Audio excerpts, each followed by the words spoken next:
আসসালামু আলাইকুম। আশা করি সবাই ভালো আছেন। রঙ্গরাজনী রান্নাঘর পাওয়ার ভাই গ্রামীণ ট্রাভেলসে সবাইকে স্বাগত। আবারও নতুন একটি এপিসোড নতুন মানুষকে নিয়ে আবারও হাজির হয়ে গেলাম আপনাদের মাঝে। তো এবার আর দেরি না করে পান্না কিচেনের ওনার পান্না আপুকে ডেকে নিচ্ছি। আসসালামু আলাইকুম আপু। ওয়ালাইকুম আসসালাম। কেমন আছেন আপু? আলহামদুলিল্লাহ ভাইয়া। তো আজকে কি করে দেখাচ্ছেন আপু আমাদের সত্যি? আজকে আমি করে দেখাচ্ছি, সবাই তো সরিষা ইলিশ করে, হ্যাঁ। আমি সরিষা চিকেন করবো। ওকে, দর্শক সরিষা চিকেন করতে কি কি উপকরণ লাগছে আপনারা এক নজর দেখে নিন, তারপর ছোট বিরতির পর ফিরে আসছি। মানে রেসিপিটা খুব ইন্টারেস্টিং হতে যাচ্ছে, কারণ হচ্ছে আমি সরিষা ইলিশ দেখেছি, বাট সরিষা দিয়ে চিকেন এটা আমি প্রথম শুনলাম। তো আপুর হাতে টেস্ট করব এবং কিভাবে বানাচ্ছে সেটাও দেখে নেবো, আপনারাও কিন্তু সাথেই থাকবেন। চিকেন, পেঁয়াজ বাটা, পেঁয়াজ কুচি, টক দই, সরিষার তেল, চাট মশলা, কাঁচামরিচ ম্যাশ করা, গুয়া মুড়ি, সরিষা বাটা, মরিচের গুঁড়া, লবণ, আদা, রসুন।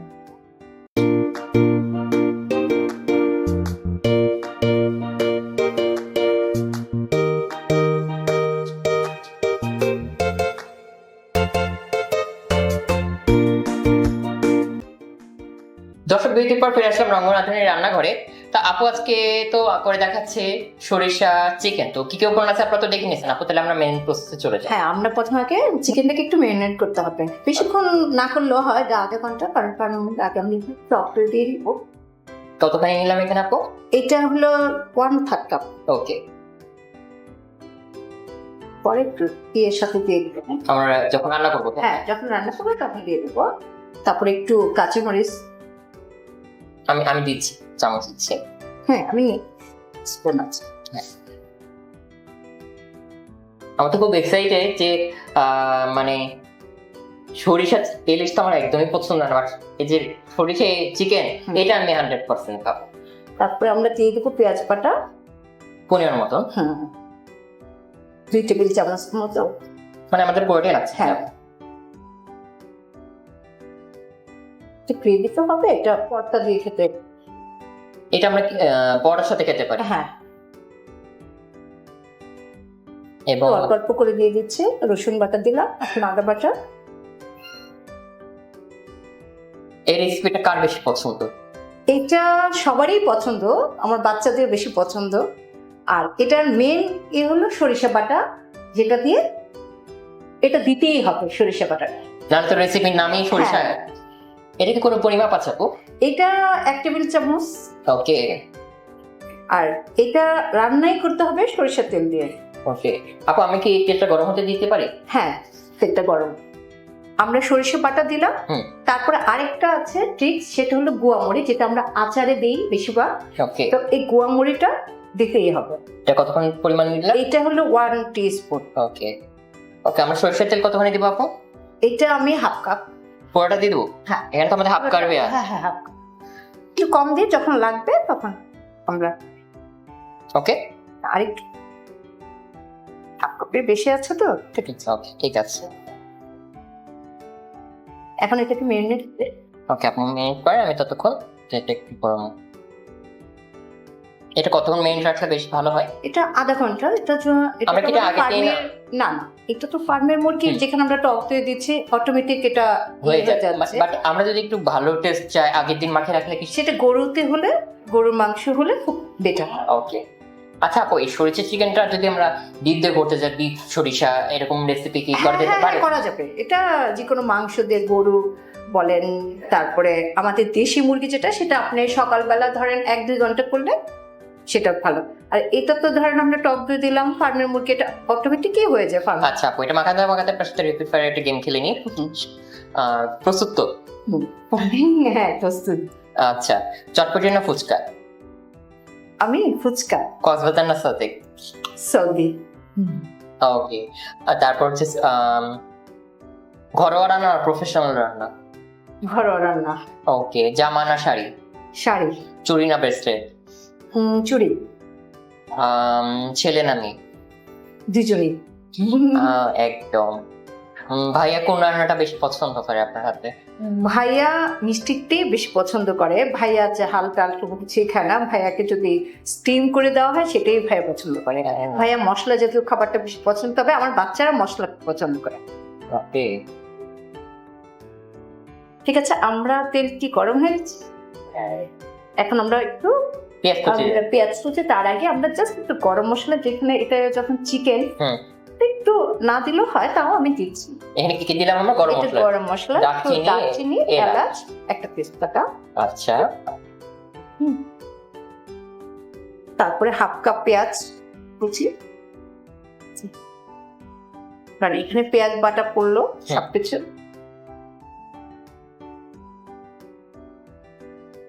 সুন্দর একটা অ্যারোমা পারছে সরষের তেলের একটা ঝাঁজ।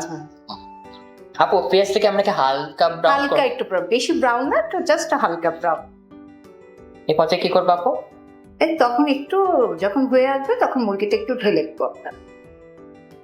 সরিষার তেল দেওয়ার কারণ কি আপু? মানে আমরা যে এটা সরিষার তো- তেল দিয়ে করি হ্যাঁ। সরিষার ইলিশ, তাই? তাই এটার জন্যই জাস্ট আরো ফ্লেভারটাও সুন্দর আসে, একটু সরিষা ফ্লেভার।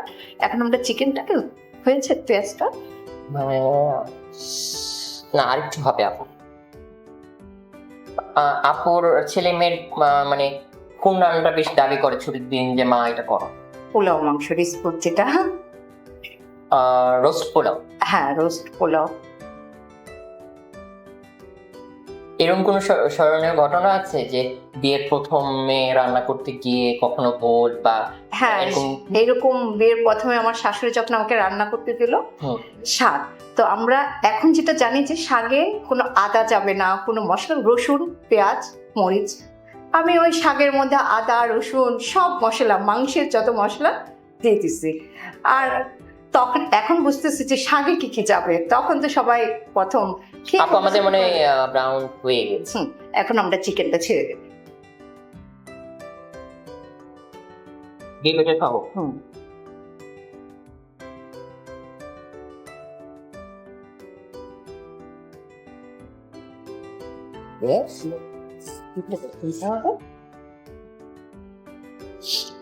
একটা মানে আচারি ফ্লেভার বা হ্যাঁ, সরিষা ফ্লেভার এটা আমি পাচ্ছি। এটা আচারের ফ্লেভার পাওয়ার কারণ হলো এই গুয়া মুড়িটা আমি দাওয়াতে আমরা তাহলে গোয়া মরিচটা আমরা তো বেসিক্যালি আচারে একটু দিই, একটু আচার, এই জন্য মানে একটু সরিষা ফ্লেভার পাবো, একটু আচারি আচারের ফ্লেভার পাবো। ওকে, আমরা এটাকে ঢেকে রান্না করবো না, এভাবে হ্যাঁ কষাবো? একটু কষাবো, একটু কষে একটু লবণটা একটু এইখানে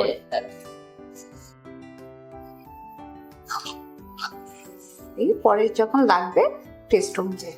আপু এটা আমরা কিভাবে কষাচ্ছি একটু দর্শকদেরকে দেখিয়ে নিই, তারপর ছোট বিরতির পর ফিরে আসছি, ঠিক আছে? ঠিক, তো আপনারা দর্শক সাথেই থাকবেন, বিরতির পর ফিরে আসছি।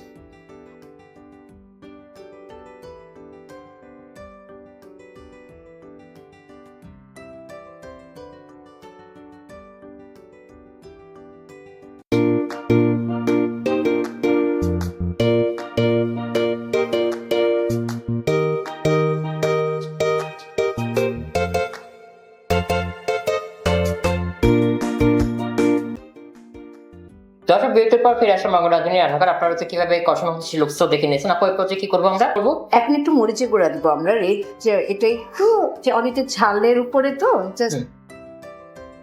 কালারটা chili। তখন রেড চিলি সেটা এটা পরিমাণ মতো পরিমাণ মতো। এটা যদিও হোয়াইট হয়। আর নেই এদের। এটার আরেকটা টিপস হলো, যদি কেউ গুয়া মুড়িটা না চিনে কিংবা ধর বাসায় নাই, সবার বাসায় নিশ্চয়ই পাঁচফোড়ন থাকবে, হুম। তো পাঁচফোড়নটা একটু গুঁড়া করলে এটাও এখানেও দেওয়া যাবে। আপু এটাকে আমাদের একটু গ্রেভি হবে না? হ্যাঁ হ্যাঁ গ্রেভি, এটা তো পরোটা দিয়ে খাবে, তখন তো একটু গ্রেভি হলে ভালো, ড্রাই হয়ে গেলে তো আর খেলে মজা না। একদম। আপু এটা আমরা কতক্ষণ এভাবে রান্না করবো?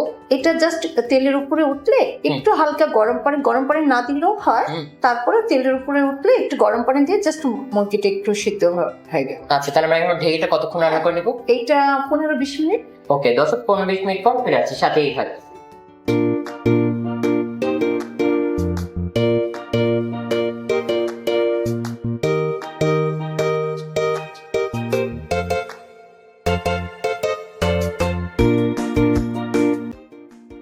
দর্শক বিরতির পর ফেরে আসলাম রঙ্গনাথনী রান্নাঘরে। আমরা কিভাবে কষলাম সেটা লুকসও দেখালাম, এবং কষার লোক হওয়ার পরে যে ঝোলটা বের হলো, ঝোল বলতে আমাদের তেল বের হলো, সেটা আপনাদের লুকস দেখালাম। আপু এই পর্যায়ে কি করবো আমরা? এরপর যে যখন দেখলাম তেল উঠে গেল, কষানোটা হয়ে গেল, এখন একটা হালকা গরম পানি অল্প একটু দেবো জাস্ট, তারপরে আমি কি হেল্প করবো? হ্যাঁ হ্যাঁ অল্প কতখানি?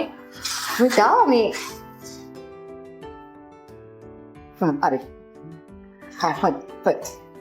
ওকে, আমরা কি পেস্টও তো দিব? হ্যাঁ হ্যাঁ হ্যাঁ, এখন যখন দেখবে একটু বলক আসছে হুম। পানিটা, একটু ঢাকনা দিয়ে বলক আসলে তখন আমরা এই পেঁয়াজটা আর এই কাঁচামরিচ দিয়ে দিব, শুকনো মরিচ সহ। শুকনো মরিচটাও দিয়ে দিই। হ্যাঁ হ্যাঁ, ওকে। আপু তোমার এই পান্না কিচেনের যাত্রাটা কত সাল থেকে আছে? আমার 3 বছর থেকে। আচ্ছা, এটা কে অনুপ্রেরণা দিয়েছে তোমাকে? এটা অনুপ্রেরণা দিয়েছি শেলি ভাই।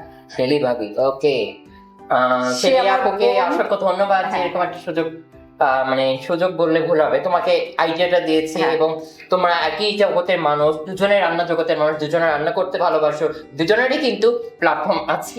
সো আমি মনে করি যে মিল করে কাজ করাটা অনেক ভালো। আমি দেখি এই রান্নার ইয়াতে খুব রেশারেশি দ্বন্দ্ব এটা আমাদের মধ্যে অনেকের মধ্যে আছে, বাট এই জিনিসটা করা উচিত না। আমি আমার মতে, আমার ওপিনিয়ন বলতে আপু, আমরা সবাই যেন মিলেমিশে কাজ করে আমরা একে অপরকে যেন হেল্প করতে পারি। তো এটাই আমি মনে করি আপু, আমাদের মনে হয় যে ফুটতে হ্যাঁ। ফুটেছে। এখন এই যে চলে আসছে, হুম। আমরা এখন হাত দিয়ে দিচ্ছি, আমার হ্যাঁ, হাতটা আগে হাত clean ধোয়া আছে। ছিল, হ্যাঁ। আমরা একটু জাস্ট দিয়ে দেবো, এটা দেখতে তখন ভালো লাগবে। আচ্ছা আপু, শুকনো মরিচ দিয়ে দেবো, কাঁচামরিচ একটু ফেলে দেবো না গোটা? হ্যাঁ একটু পেরে দিলে ভালো হয়। জাস্ট যারা স্পাইসি খাবে তারা একটু পেরে দেবো, আর যারা খাবে না জাস্ট। আমরা খাবো না। হ্যাঁ, এটা আমরা কতক্ষণের জন্য ঢেকে দিচ্ছি? এটা যখন দেখবো গ্রেভিটা যখন একটু মাখা মাখা হয়ে আসবে তখন আমরা ডেকোরেশন। ওকে আপু, তাহলে আমরা রান্না অলমোস্ট আমরা ডান বলতে পারি। যেটা আপু বললো যে আমাদের গ্রেভিটা যখন আস্তে আস্তে ঝোলটা মরে যাবে হ্যাঁ হ্যাঁ, তখন আমরা নামিয়ে ফেলবো। তো এটা আমরা একবার নামিয়ে প্লেটিং করে নিব, দেন এটা প্লেটিং আমরা প্রস্তুত দেখে নিই, তারপর ছোট বিরতির পর টেস্টিং পর্বে ফিরে আসছি, তাই তো? হ্যাঁ হ্যাঁ। সাথেই থাকবে।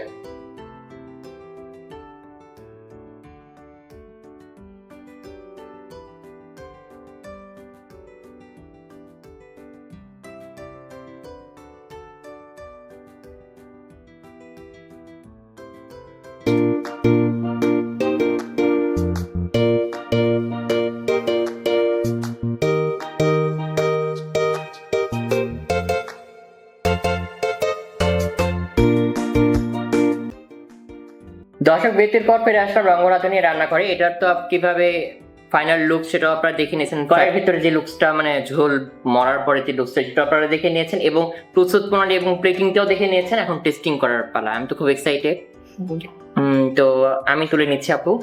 আমি তুলে দেবো একদম, আচ্ছা ঠিক আছে। থ্যাংক ইউ আপু। ওয়েলকাম। একটু গ্রেভিটা দেখি। হ্যাঁ। ওয়াও, এত দেখে দেখো মনে হচ্ছে টেস্টি হবে। খেয়ে বলি কেমন হয়েছে। মাংসটা পারফেক্ট সিদ্ধ হয়েছে, দেখেন আপনারা কত সুন্দর, মানে এক কাটাতে হয়ে গেল।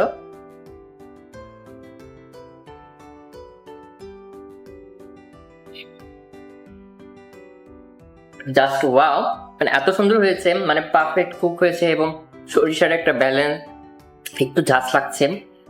এটা মানে যে একটা মানে একটু সরিষার ফ্লেভার, একটু সরিষার তেলের ফ্লেভার, এবং ঝাঁজের জন্যই খেতে ভালো লাগছে। আমি এটা শেষ করি। আপু কেমন লাগলো আমার প্রোগ্রামে এসে? হ্যাঁ, খুব ভালো লেগেছে প্রোগ্রামটাতে এসে। আপু তোমার জন্য ছোট কিছু গিফট আছে। গ্রামীণ ট্রাভেলস এবং রঙ্গরাধুনী রান্নাঘরের পক্ষ থেকে তোমার জন্য এক ছোট উপহার, থ্যাংক ইউ। এবং গ্রামীণ ট্রাভেলসের পক্ষ থেকে তোমার জন্য আরেকটা উপহার। আচ্ছা, থ্যাংক ইউ রঙ্গন রাধুনী রান্নাঘর পক্ষ থেকে আর গ্রামীণ ট্রাভেলস, তাকে অসংখ্য আমাদেরকে এরকম সুন্দর একটি সুযোগ করে দেওয়ার জন্য। অবশ্যই আপু, তোমাকে অসংখ্য ধন্যবাদ যে তুমি এত ব্যস্ততার মধ্যে আমাকে এবং দর্শকদেরকে সুন্দর একটা রেসিপি তুমি উপহার দিলে। আর তোমার সাথে কোনো এক এপিসোডে আবারও দেখা হয়ে যাবে ইনশাআল্লাহ। তো আপু ভালো থাকবা, এবং আমার সাথে থাকবা, এবং রঙ্গরাধুনী রান্নাঘরের সাথে থাকবা, তাই তো? ইনশাআল্লাহ। সবাইকে অসংখ্য ধন্যবাদ, আর গ্রামীণ ট্রাভেলসকেও অসংখ্য ধন্যবাদ। তোমাকে অসংখ্য ধন্যবাদ। সবাই ভালো থাকবেন, সুস্থ থাকবেন, রঙ্গরাধুনী রান্নাঘরের সাথে থাকবেন। নতুন এপিসোড, নতুন মুখ নিয়ে আবারও হাজির হয়ে যাবো। আল্লাহ হাফেজ।